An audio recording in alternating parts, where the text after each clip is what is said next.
Our cue from the back of the world. I guess that was good. Touchdown. Okay. Good morning, everybody, and welcome to the Unitarian Universalist Fellowship of Pottstown on this lovely Sunday morning. I've got 3 members, friends, new folks who have just walked through the door, folks who I'm very familiar with over the ages, and those online, and those who will be watching us on YouTube later.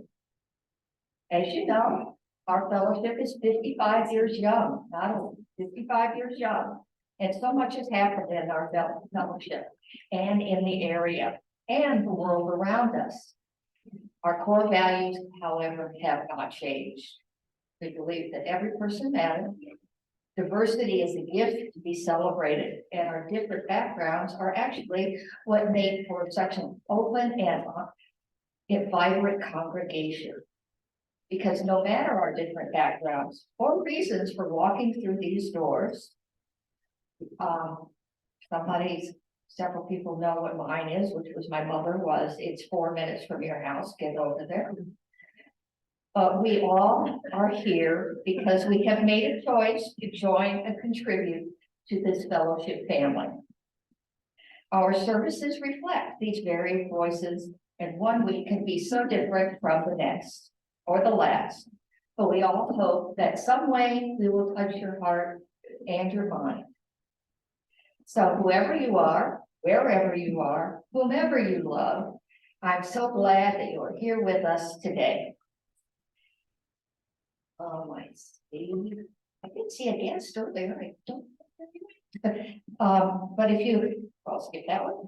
And as you know, I'm Mary Ryan. I'm your lay leader this morning. The Rev Kim Wilson is back with us for her first Sunday of the month sermons. Carly Shell is the pianist who we celebrated her 5th anniversary here with us last week. And Emily Quarles-Maurer is back there handling the tech duties. And Chloe Murdoch will be lighting the chalices for us. So, if there are any announcements, would you like to come up and say a few words? And I do have a couple that I will do after you guys, if you don't cover it. Hello, my name is Monica. I have a couple announcements. If you bought a vinyl sticker for me and you haven't gotten it yet, I have them here. Also, our next women's group meeting is this coming Friday from 12 to 1. And then I have a service that I'm doing in June on the 25th that requires group participation. So I'm just going to read you a little blurb. So, our June 25th special service is inspired by the Unitarian Universalist 4th principle of free and responsible search for truth and meaning. It is in our human nature to create things, from the basic doodling to complex symphonies. Humans have always used artistic means to make sense of our experience and existence. This is your chance to share something you've created. The sky is the limit here, so it could be anything from your favorite recipe, something you've scrapbooked that you're really proud of, or a dance you want to do, or a musical piece you want to perform, or a painting that you've done. So I'm looking for 4 slots during service that you'll have like 5 to 10 minutes to show everybody. And then at the end, during coffee hour, we're gonna have like a gallery. So it's gonna be really fun, and I really hope that you sign up. I'm gonna put a sign-up sheet on the bulletin board out here. And if you do sign up, please take this paper with all the words on it, because it'll have a little bit more information. Thank you. Thank you.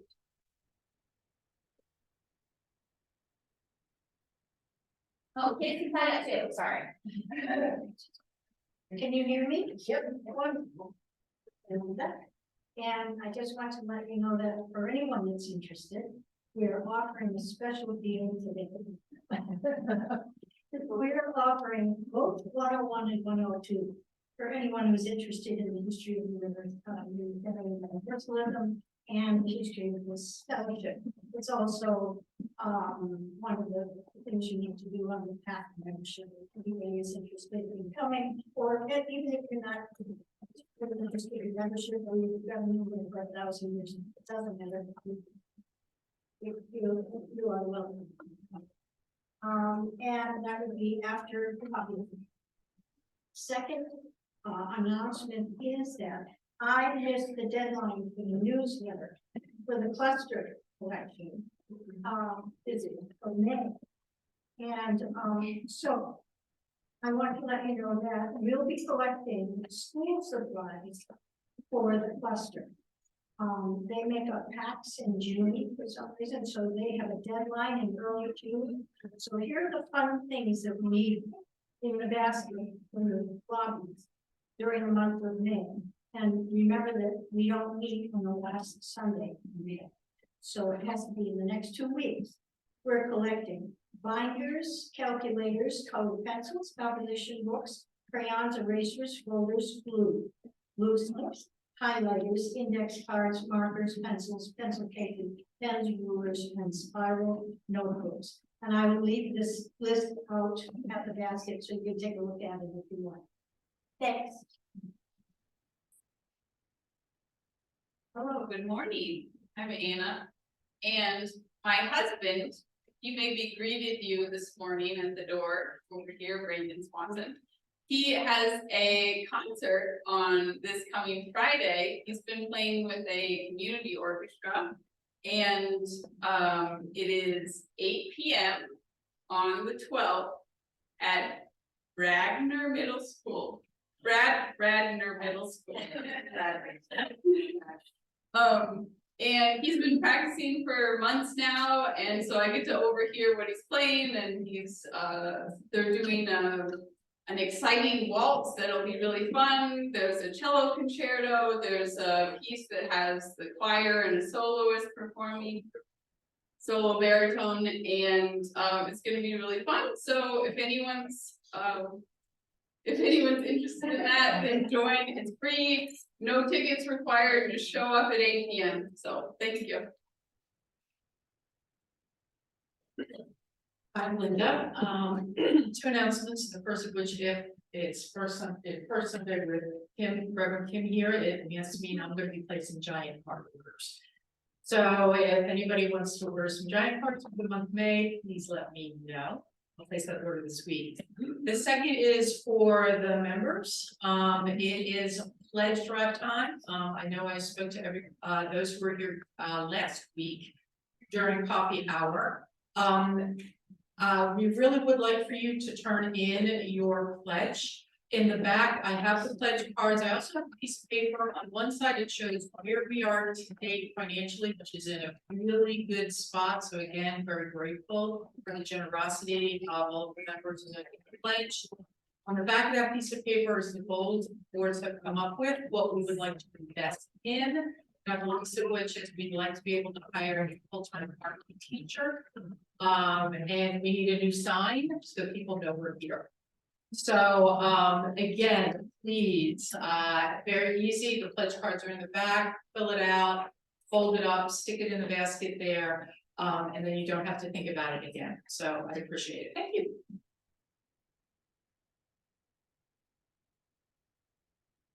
Good morning. I'm Ruby and I teach the tween group and oversee RE. And I'm announcing that on May 21st, the tweens will have a trip to Diane's Pet and Adoption Center right here in North Coventry. And I sent an email out to all the tween parents. If for some reason you didn't get it, let me know. It has all the details. We'll be meeting at 10 a.m. in the church parking lot on Sunday the 21st. And so this is for tweens, 5th grade and over. And if you're comfortable with it, I'll drive your kiddo over there and we'll be back by 11:30. Thank you. Hi, I'm Kay. I just want to add a little bit to Linda's. Can we do this online? Because I sent my pledge in online. Is that correct? To Treasurer.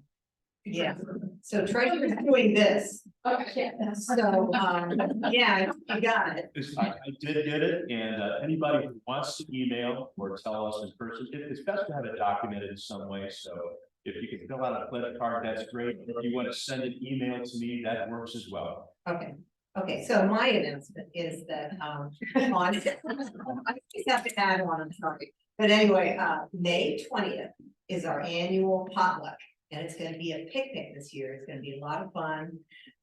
We're gonna have a cool craft by Monica.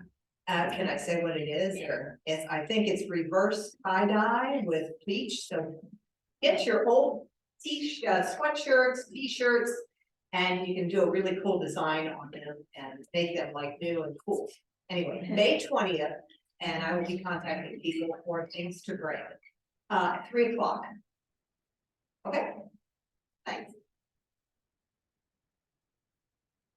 Hi, I'm Erica. I'm half the newsletter team, and the newsletter deadline this month is May 19th, which is a Friday, by the end of the day. And I'll also say every once in a while, bring up that the newsletter is for everybody. And if you ever have anything that you want to put in, a recipe, a family, graduation, or graduation announcement, or any community information that you think is good to put for the newsletter. Or anything of the goings on of any of the committees that are going that happen here. It's all good for newsletter.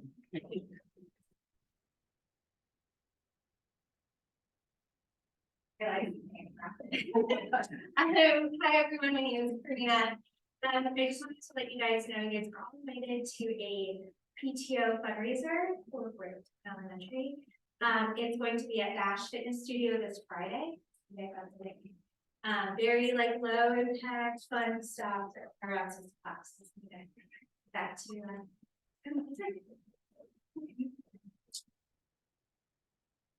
Mine is the same one I've had for the last couple of weeks. The voting for our new sign is underway. Your choices are 5 of them are up on the wall on the outside in the bulletin board right along this wall. And the ballots are there.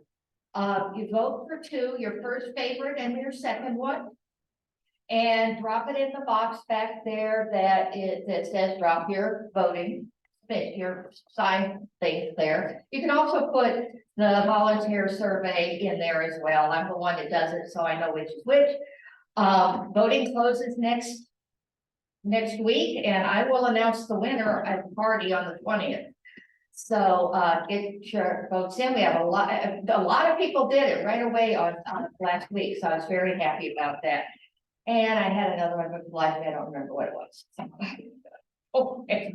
I can help give you a little time. When I was talking about the field trip, I forgot to mention in my mind the most important thing, the reason why the tweens are going to Diane's Pets, even though technically it's a pet store. The dogs and cats there all come from shelters. So there's a big focus on rehoming sheltered animals. So that's why we're going. This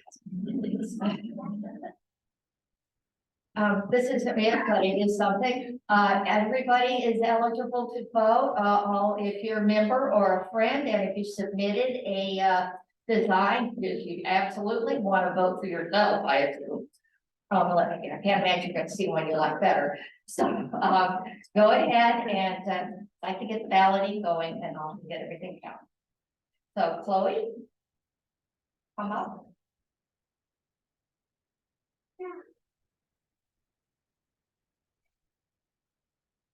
Our chalice lighting words this morning are by Stephen M. Schick. All we need is here now. From the ages of the earth, we have gathered energies in wood, coal, oil, and other remnants of life. In the air, it is here too, and it need not be pure. All is ready. Here, in the dark, will you strike yourself against life's hard surfaces and let the flame out, or let it be born from your giving? Let it be eternally released to spread the light. Thank you, Chloe. Good job. And now Reverend Kim will get up and she will give us our opening words. And as you know, we are lucky to have her the first Sunday of every month. And when she's not here, She's working, actually, you do have time, right, at the UU of Central Delaware. So welcome back. Thank you so much for that intro.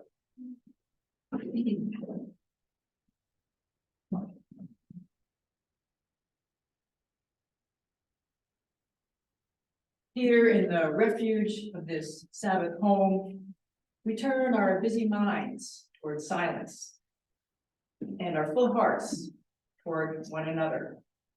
We move together through the mysteries, the bright surprise of birth and the shadowed questions of death. In our slow walk between the two, we will be wounded and we will be showered with grace. Amazing, unending. Even in our sorrow, we feel our lives cradled in holiness we cannot comprehend. And though we each walk within a vast universe, the promise we offer here is that we do not walk alone. This is a holy place in which we gather. The light of the earth brought in and held, touched then by our answering light. The flame of a chalice, the flicker of a candle, the lamps of our open faces brought near. In this place of silence, celebration, solemnity, and music, we make our sanctuary. Come, let us worship together.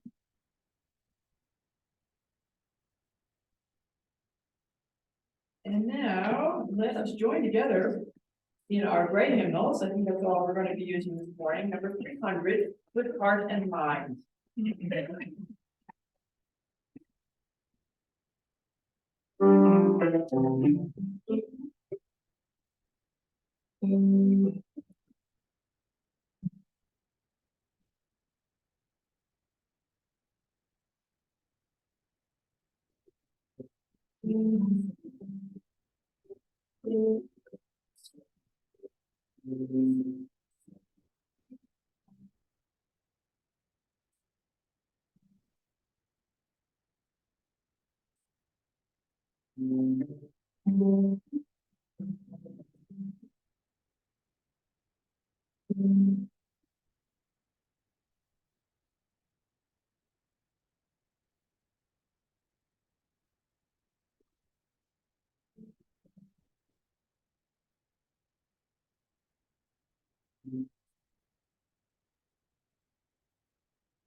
I believe we have a story for all ages this morning. So if the children would like to come up, you can get a mat to sit on.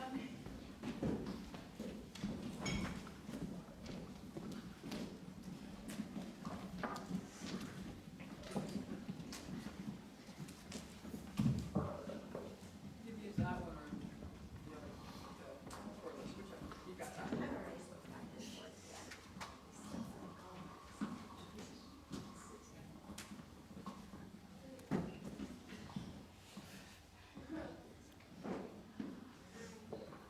Good morning.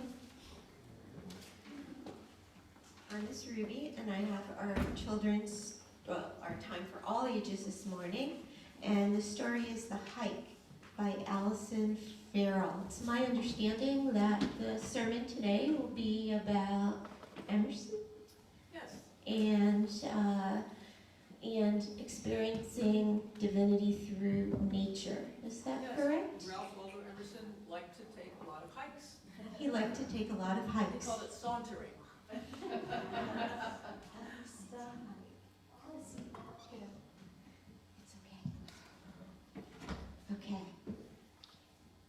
So, there are some friends who say, let's go for a hike. We are going on a hike.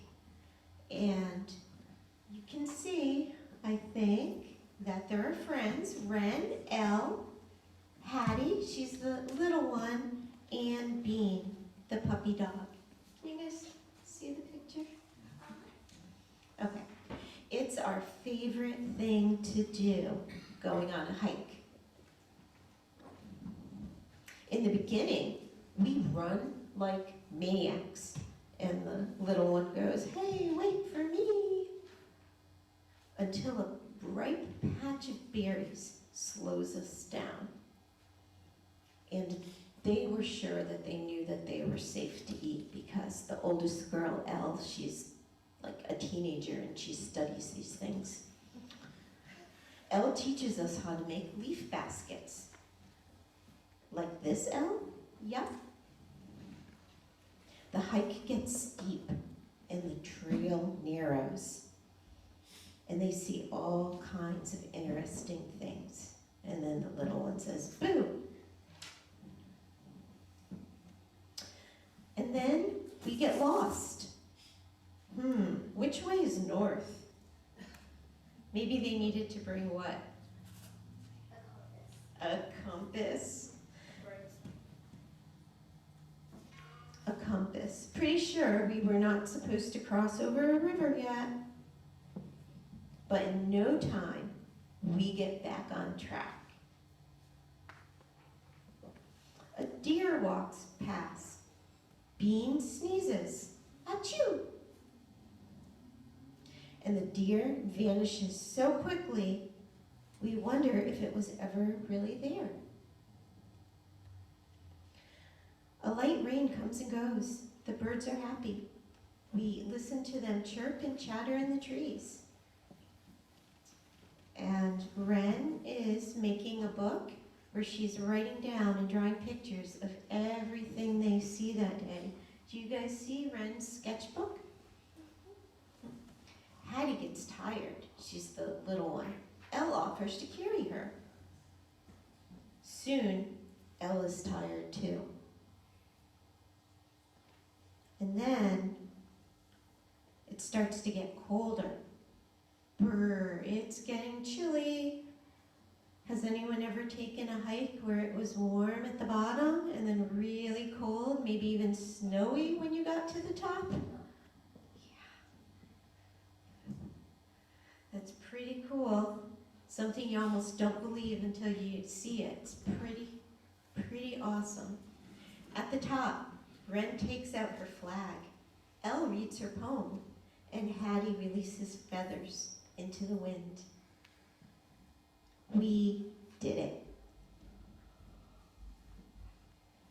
And there they go, walking down the mountain and walking back home. At the end of the day and tonight, what do they see in the sky? They saw the sunset, yep, in that picture. And then in the next one, they see, after it gets dark, stars in the sky which form the constellations. Day and night, there's a lot of beautiful things in nature, aren't there? And then the next slide shows us Hattie's books with all the amazing things that she saw when they were out in the hike. So even when she's not out there, she can still remember all the awesome things they saw. Who here likes to go on hikes? It's pretty awesome to be out in the woods and outside in nature, isn't it? Yeah? Sometimes?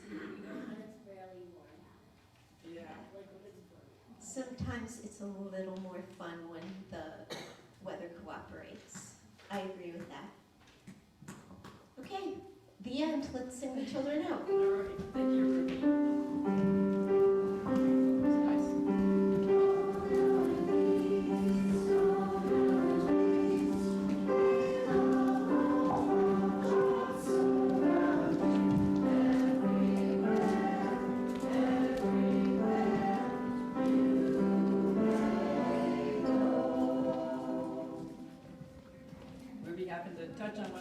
favorite pastimes, hiking. I had a little time off, not this past week, the week before, and I've always been fascinated by the Pine Barrens in New Jersey. You know, when you look at the map, it's amazing to realize, like, the southern half of New Jersey is all protected land. And so I found out there's a 50-mile hiking trail through the Pinelands, and that you can go backpacking there. And they have campgrounds, you have to reserve ahead of time, but I went out there with a couple of friends for 3 days. And it has its own unique ecosystem, so we saw all kinds of things that we never saw anywhere else, so it was really nice. There's just nothing like getting out there in nature. I'm always promoting that for people to get outside. You all are so fortunate here to have this land and your own nature trails. So it's a wonderful thing. So we're going to move into a time of prayer and meditation now. We're going to begin with Spirit of Life, and let's remain seated for that. We'll have about a minute of silent meditation, and then we'll move on from there. So that's 23.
And I invite you to center your attention on your breath, just breathing in and out.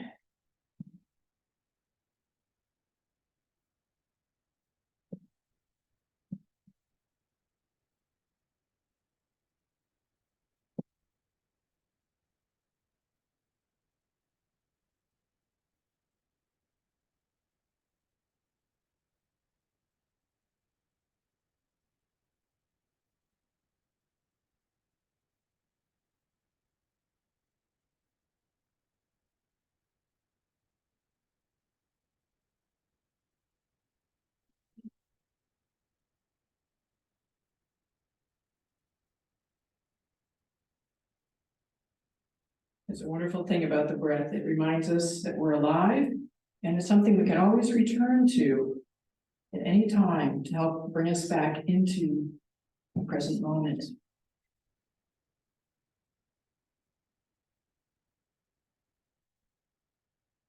I'd like to share this spoken meditation with you all. Consider this an invitation to you. Yes, you, with all your happiness and your burdens, your hopes and regrets. An invitation if you feel good today, and an invitation if you do not, if you are aching. And there are so many ways to ache. Whoever you are, however you are, wherever you are on your journey, this is an invitation into peace. Peace in your heart, and peace in your heart, and with every breath, peace in your heart. Maybe your heart is weary or hardened. Maybe it's troubled, and peace can take up residence only in a small corner, only on the edge, with all that is going on in the world and in your life. It doesn't matter. All that you need for a deep and comforting peace to grow lies within you. Once it is in your heart, let it spread into your life. Let it pour from your life into the world. Once it is in the world, let it shine upon all beings. May it be so.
Thank you, Carly, that was beautiful.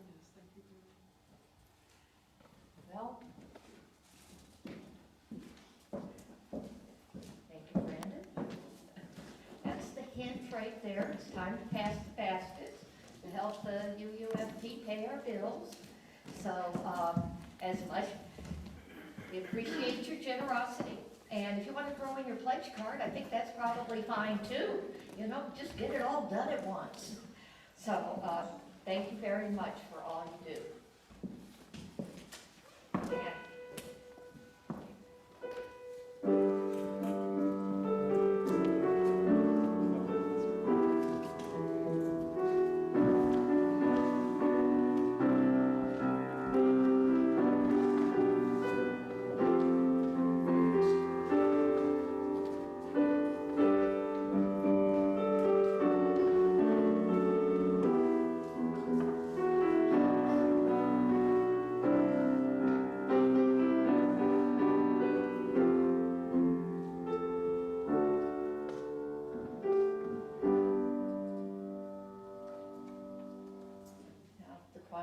come forward and is going to sing a piece for us.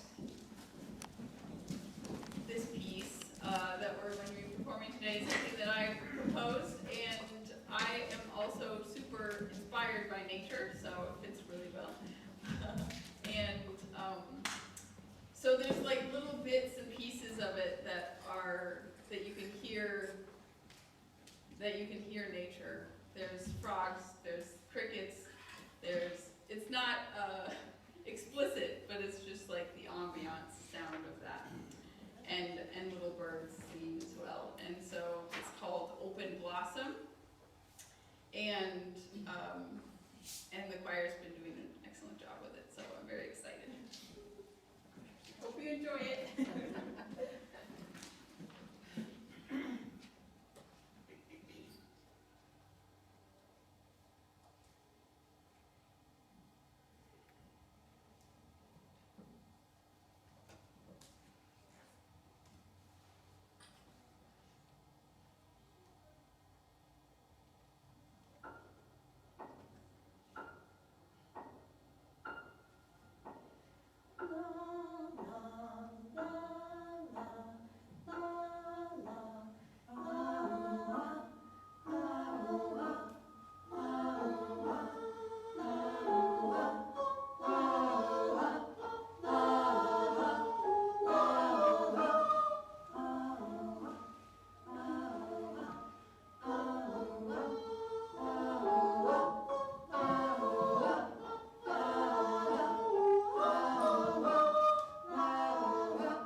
Check.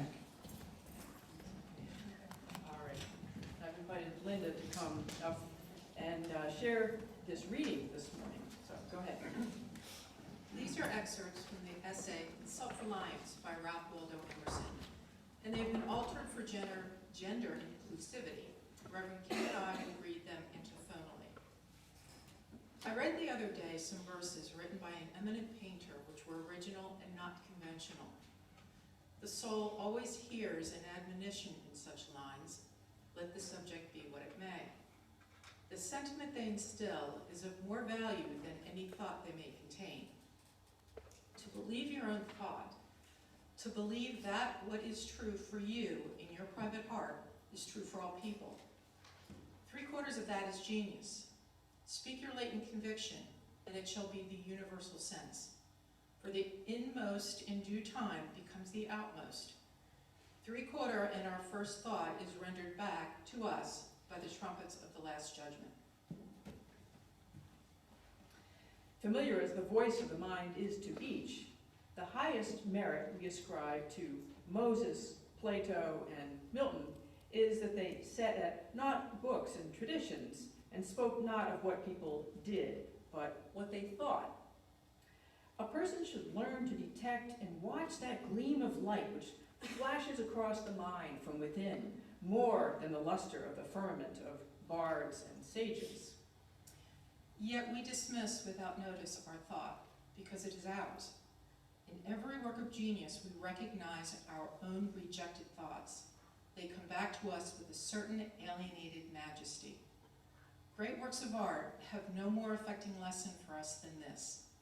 They teach us to abide by our spontaneous impression with good-humored inflexibility, the most when the whole cry of voices is on the other side.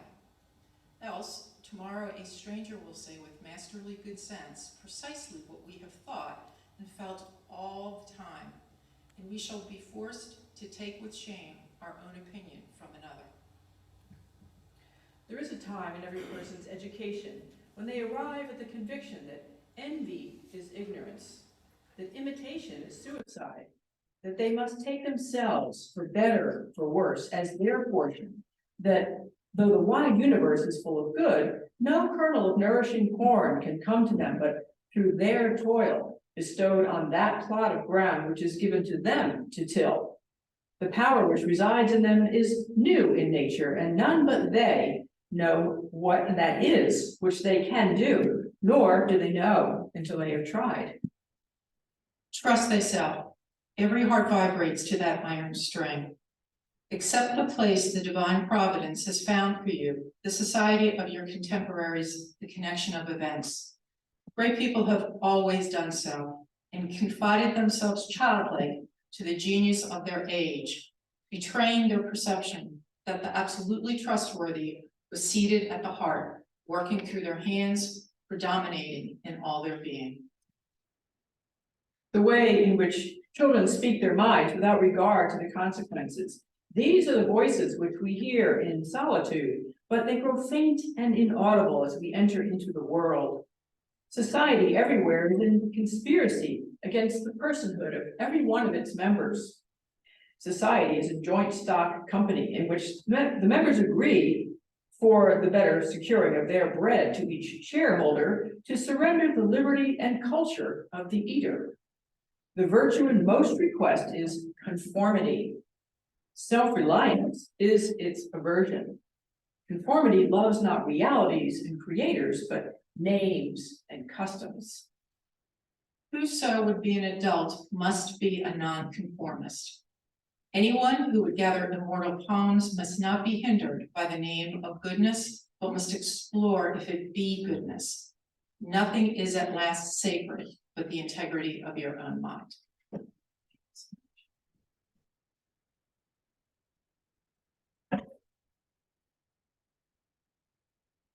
And now let us join singing our second hymn. And that will be Once When My Life Was Passion Free, number 335.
Back when I was a seminary student, I was back in the 90s. One of my assignments was to read Ralph Waldo Emerson's Divinity School address. This infamous speech was given to graduating seminary students at Harvard Divinity School in 1838. Reading his address was not easygoing, which didn't really surprise me, especially, and you all understand, especially after hearing the reading that we just shared with you. The writing style was very old-fashioned in that kind of flowery way. And as I waded through the language, I was also struggling to grasp Emerson's ideas. Years later, I was comforted to find it wasn't just me. Unitarian Universalist minister and Emerson scholar Barry Andrews says that Emerson is more revered than read. Most people find Emerson's language to be difficult, if not impenetrable. Reading Emerson can be a frustrating experience, he says, especially for those who truly desire to understand him. Yet Emerson is an important figure in our Unitarian Universalist history. He's known to many of us as a poet, but Emerson was also a Unitarian minister. And he was the guiding figure of a group of male ministers, and they were all male back then, and a few lay women, and this group was called the Transcendentalists. The Transcendentalists believed in the inherent goodness of humanity and in nature, and that the sacred could be found in everyday life. Emerson's Divinity School address was infamous because it caused a major uproar among the more conservative Unitarians at the time. Knowing this is kind of what kept me going as I made my way through the difficult text. I kept thinking, okay, anytime now I'll get to the juicy parts. Well, the first section that grabbed my attention was his commentary on the Christian church's teachings. And we have to bear in mind that back in 1828, the Unitarian religion was still part of Christianity, although a liberal branch. These teachings, he said, were misguided because they focused on doctrine, the worship of Jesus, and the venerating of the Bible. That was pretty standard for the time. But he said, the church seemed to totter to its fall, almost all life extinct. He then went on to attack preachers. Of most preaching, he said, it is unlovely. We are glad when it is done. These are the graduating seminary students, right? So he goes on in this vein for a while, talking about preachers who, based on their sermons, seem not to have lived at all. In his conclusion, he suggests, and now let us do what we can to rekindle the smoldering, nigh-quenched fire on the altar. At that point, I was feeling pretty sorry for those graduating seminary students. I was hoping that they were up to the task that he was setting before them. So my first real impression was of Emerson was that he was obviously a brilliant intellectual, but he'd applied his thinking to the question of the nature of religion and, as he saw it, the role of ministry. He struck me as somebody who seemed a little cranky and someone who didn't really care whose toes he was stepping on as he was trying to get his message across with his withering critiques. I can easily understand why this essay had produced so much controversy, but I also felt that I still hadn't fully grasped Emerson's thought or intent. Over the years, I've had the opportunity to learn more about Emerson, his life, his thinking, his theology, and his perspectives. So as I've gone back and reread some of Emerson's essays, I can see them through a different lens now. In reading Emerson, I find it helpful to keep in mind Emerson's core understanding, and that is that first and foremost, we must rely on our own experience, not just any experience. When Emerson uses the word, he's thinking of experience of a higher order. We must cultivate an original relation to the universe, independent of the thinking of others, he said. This central theme, one we find in self-reliance, comes up again and again in a variety of ways in his writings. He wrote in his journal of an experience he had in April of 1834 at the age of 31. He took a walk through Mount Auburn Cemetery in Cambridge, Massachusetts, and I lay down against the side of a tree to most happy beholdings. I heeded no more what minute or hour our Massachusetts clocks might indicate.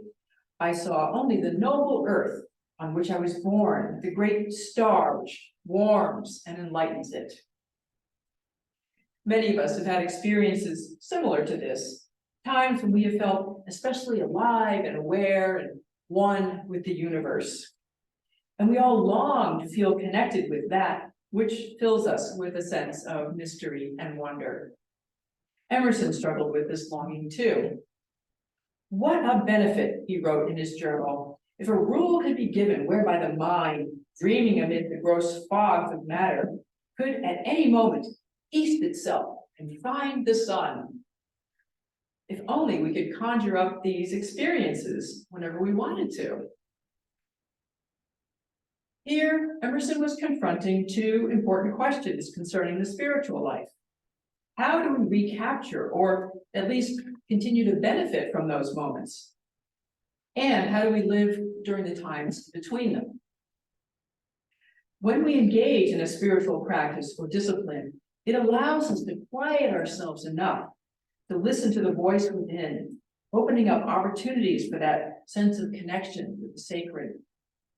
Emerson and the other members of the Transcendentalist group practiced contemplation, reading, journal writing, and as I mentioned before, sauntering out of doors as spiritual disciplines.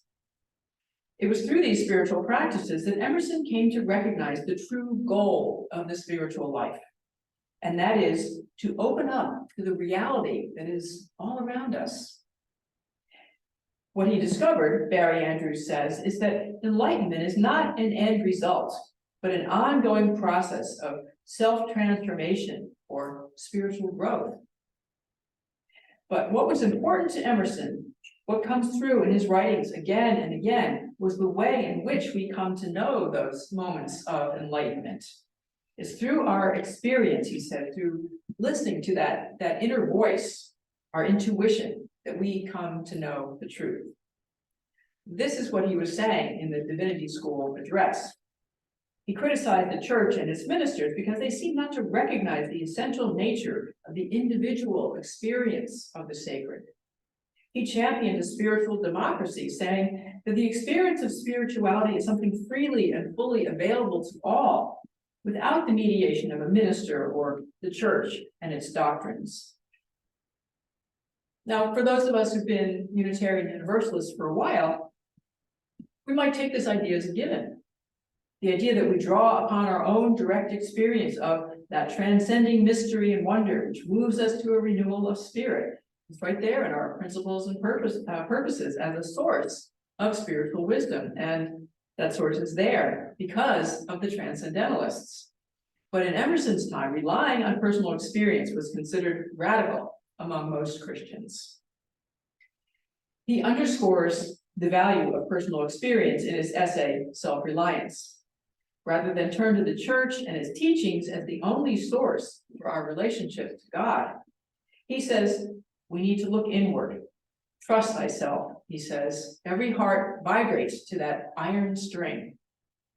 He believed that we each have inner wisdom that we can access if we trust in it and quiet ourselves long enough to listen to it. And in that quiet may come moments when we see clearly.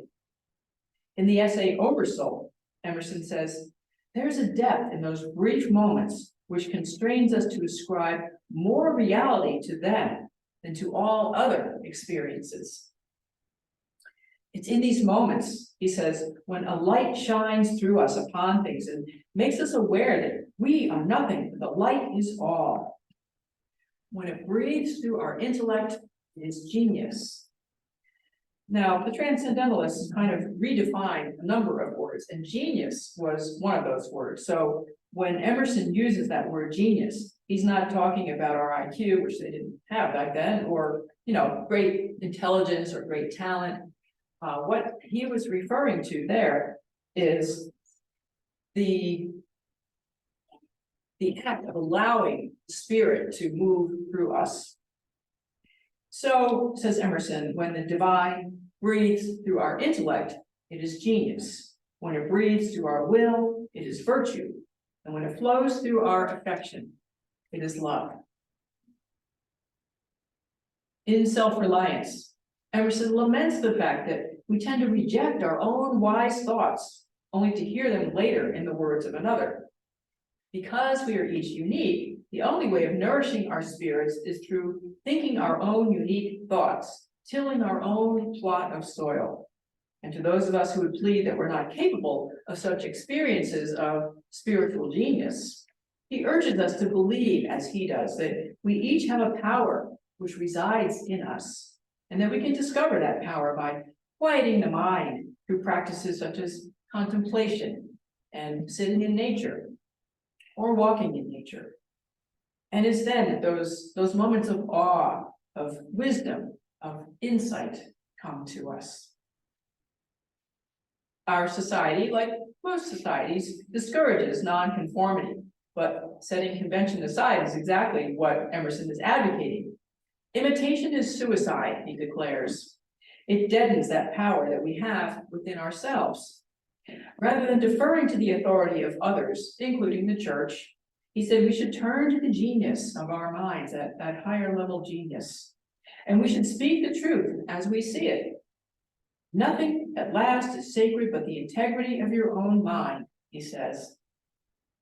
Self-reliance has often been misunderstood. It's been used as a justification for radical individuality, radical individualism, whatever you want to call it. But this was not Emerson's intent. Radical individualism ultimately fails us because it's the ultimate disconnection. What Emerson suggests is the opposite, that in those moments of thought where the divine moves through us, we're ultimately connected with all, with everyone and everything in the universal mind. The wisdom that we speak may be unique, but it will also contain universal truth because it's of the spirit and not born out of our egos. Self-reliance then is reliance on the universal mind, which he calls the ever-blessed one. And even if the truth and wisdom we want to speak of today contradicts what we said yesterday, Emerson says that we cannot allow that to deter us. A foolish consistency is the hobgoblin of little minds, adored by little statesmen and philosophers and divines. With consistency, a great soul has simply nothing to do. Speak what you think now in hard words, and tomorrow speak of what tomorrow thinks in hard words again, though it contradict everything you said today. Again, we should trust in our own experience of what is real, what is true, what is right, as our understandings evolve. Through the uncluttered, attentive mind, wisdom is revealed to us. The truth exists in the now. Old things pass away, he said. Teachers, texts, temples fall. Truth lives now and absorbs past and future in the present hour. Seems that the more I study Emerson, the more his core ideas resonate with my own experiences and theological understandings. I've come to feel that I found a kindred spirit in Emerson, although I still think he's a little too wordy sometimes. I guess he tried saying things many different ways to get his point across, because he must have been a very passionate person, you can kind of tell. So the point being that in trusting in our own experience, we need to recognize that it's a legitimate source of our spiritual understandings, even as those understandings change over time. You know, if any of you keep a diary, you might go back and look, you know, years in the past and read what you wrote and think, well, I thought that was the truth then, but now I know better. You know, it just kind of shows that we do change and we grow over time. So this whole idea of trusting in our own experience as a legitimate source of truth, this is the central idea that Emerson was expressing in the Divinity School address. And once I understood where Emerson was coming from, I went back and I reread his address. This time I got it. I found myself saying, yes, yes, this, what is real and true is in the moment and is often found in the beauty of nature. Yes, the doctrines and teachings of the church are things that will pass away. This time I could see he was laying the groundwork for a theology based not on doctrine, scripture, or tradition, but on an understanding and appreciation of the immanent nature of the divine, the mystery and miracle in all beings and everything of the earth and the universe. This time I found myself cheering Emerson on and hoping that the students were able to move beyond their reactions to his hyperbole and provocation, to hear his charge to them. The Spirit only can teach, he said to them. Yet he asks, in how many churches do the congregants understand that they are infinite souls, that the earth and heavens are passing into their minds? For Emerson, religion had to be a present reality, one that is grounded in nature and human experience, or it was nothing. He told the divinity students that it's the minister's role and duty to speak the very truth as your life and conscience teach it, and to cheer those they would serve with hope and new revelation. Despite the controversy his message caused, I think some of those young ministers really heard his message, and that they paid attention because there were some radical changes in their generation of preaching and teaching, changes that have given us a religion which today reflects Emerson's ideal of individual conscience and experience. I see Emerson very much as a spiritual teacher, one who was not afraid to confront conventional thinking, one who gives us ways to find the divine within ourselves and in the natural world around us. Barry Andrews, who's written a book on Emerson as a spiritual guide, says his teaching offers a means of attaining spiritual knowledge and practical wisdom for life, even, perhaps especially for Americans struggling with the everyday realities and moral complexities of the 21st century. 220 years after Emerson's birth, may his words continue to inspire us. I'll close with one more short quote, this from an essay called Experience. To finish the moment, to find the journey's end in every step of the road, to live the greatest number of good hours. This is wisdom. May it be so.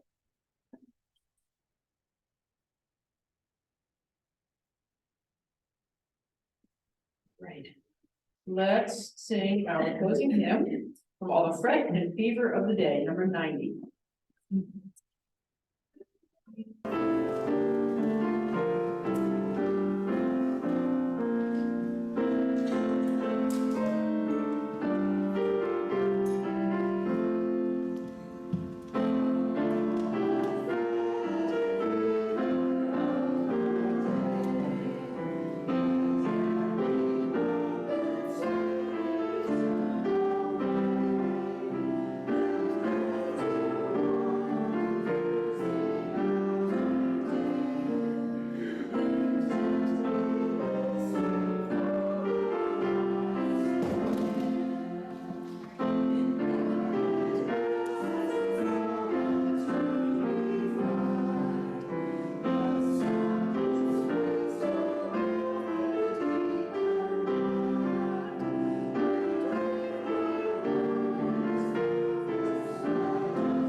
Return to no person evil for evil. Strengthen the faint-hearted, support the weak, help the suffering, honor all beings.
Recite along with me as we extinguish our child's flame. I don't have the words with me, so they're there. Okay, we extinguish this flame